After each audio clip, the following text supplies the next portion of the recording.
Hi, I'm Chase, and I'm going to be showing you how to dissect a violin piece for practice using a piece in Suzuki Violin School Volume 5. Here's the piece in question. Do it for Gavotte Cello Suite Number 6 in D major. I'm going to start off by looking at a few components that are critical the first time you're practicing through it. My analogy throughout this video for practicing a piece and being effective at it is breaking a big block, which is a piece, into smaller, more manageable chunks that you can practice each individually to put it together into one cohesive piece. But there are three things that will always apply no matter what part of the piece you're playing. Those are going to be key signature, time signature, and tempo. The key signature for this given piece is D major, given in the title and on the staff. The time signature is 4/4 common time. So for a fourth of a beat, a quarter note gets one of the 4 beats. So 1 beat for every quarter note. Our final element out of the 3 is going to be tempo. Our tempo is allegro moderato. That's going to be about 110 is what I practice it at. This is the first technique that I use when dissecting a piece like this. Do not start at performance tempo. If you can start and play it sight read it at performance tempo, then you can ignore this advice, but slow it down to about a 90 BPM. A little bit lower. You can even go to 80, 75. It doesn't matter what specific BPM you go to, but it matters that it's below the performance BPM that you can focus on other elements of actually playing it and sight reading it. When you are actually sight reading it for the first time and are in this pre-practice stage, I'd recommend trimming the piece itself down. Imagine the piece being a big block. You can trim it down by cutting out some of the ornaments. These are going to be the dynamics. These are going to be the double stops. There's trills. You can take those out for the time being because your goal is to get a sense of the piece. This part of the piece isn't that good. I'd rather do this. This is your preliminary analysis stage, and so you're going to make it as easy for you. So I'd say practice through it and make each motif a chunk you're playing. I would make this this part of the piece a chunk. Once you're actually playing through a specific part of the piece, now we're getting into the post-practice phase. You have a slimmer version of said piece that makes it a little bit easier to figure out what spots you might need to work on. Now you're going to start making more notes. You're going to figure out what are your preferences, how are you going to tackle this piece. Because this is specifically a duet, how are you going to give each player? This piece specifically I gave to a friend and to do a duet with him. How we did it is, since the second part is very basic, we gave myself Violin 1 for Gavotte 1 and Violin 2 for Gavotte 2. This allowed us to spread out the complexity of we can stretch ourselves. Now I'm going to be taking my copy of it and marking out and pointing out where I made mistakes to improve your playing.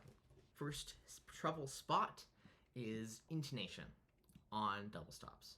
Double stop intonation is always tricky because you're trying to manage 2 different finger placements at once.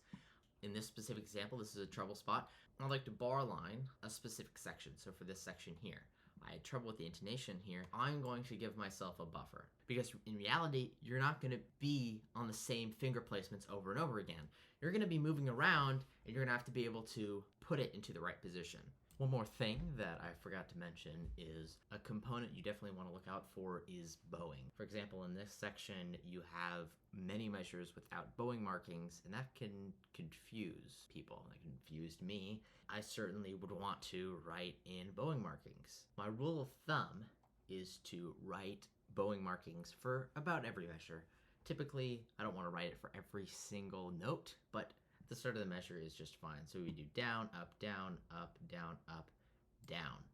And especially for these slurs, because you have to have so much leeway on your bow that if you start on the wrong bowing and if you have to quickly switch bowing and later on realize and panic, that can not be a fun time. Yet another small detail in here is DC Gavotte 1 all fine. All this means is go back once you finish playing the piece and go to till fine. Just small markings that make a difference building on a foundation of tempo, time signature, and key signature. That is how you are going to succeed starting to play a piece like this. Just one example of something I had trouble with.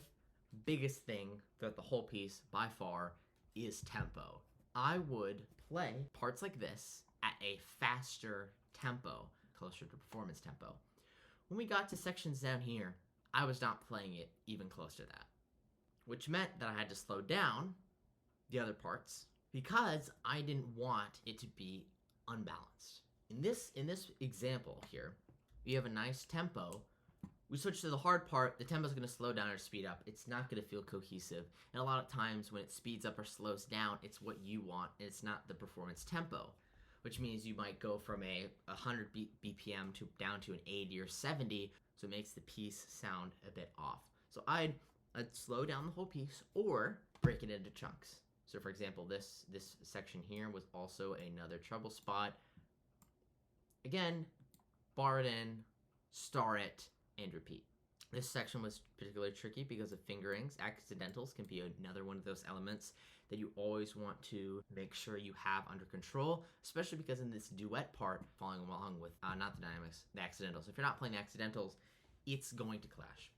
Another section, another example of yet another tempo change for me was in this section here. There's a lot of A's, which is an open string, makes it a little bit easier to play this section. What happened? I sped through this whole section. Then when I got to this measure, which follows that portion, and then this measure, going into the final motif of the piece, I'd go into it at higher BPM. In the previous example of tempo change, I went at a lower BPM because I wasn't confident. I was too confident here. Again, you want to rather isolate it and play at a slower tempo or play the whole piece at a slower tempo. I cannot emphasize this enough. You have to slow down, get it right, and then speed it up. It'll sound like you understand the piece and you're capable. Next, we're gonna go into the more advanced techniques. So this is what I've observed from this piece and other pieces in the past to, again, nail down those trouble spots. The technique really lies in identifying mistakes in particular parts of the piece that you struggle with and nailing those down. The first technique that helps me is recording one part and then playing along, and that'll help me with tempo and intonation. Another technique I like to do, create an exercise out of it. That really helps me to nail it down in not just this particular scenario, because I know in the future there will be another case where this will be an issue for me. Final one, find a scale or an exercise that's relevant. I mean, exercises are going to be how you improve in a particular area without playing it over and over again. I can tell you to play a specific portion like this over and over and over again. You're going to get sick of it. If you can find an exercise that is similar at the exercise and then come back here and you will be improved. To summarize, we talked about pre-playing technique, looking at time signature, key signature, the type of piece, and the tempo. We looked at it specifically in this duet, how to split specific parts to different players, practice, trimming that down so it's easier to play and find trouble spots, and post-practice, bracketing, starring sections, making exercises out of those, and looking for weird tempo changes, dynamics, accidentals, key signatures, bowings, and slurs. And then finally, we talked about the technique of making those start section exercises.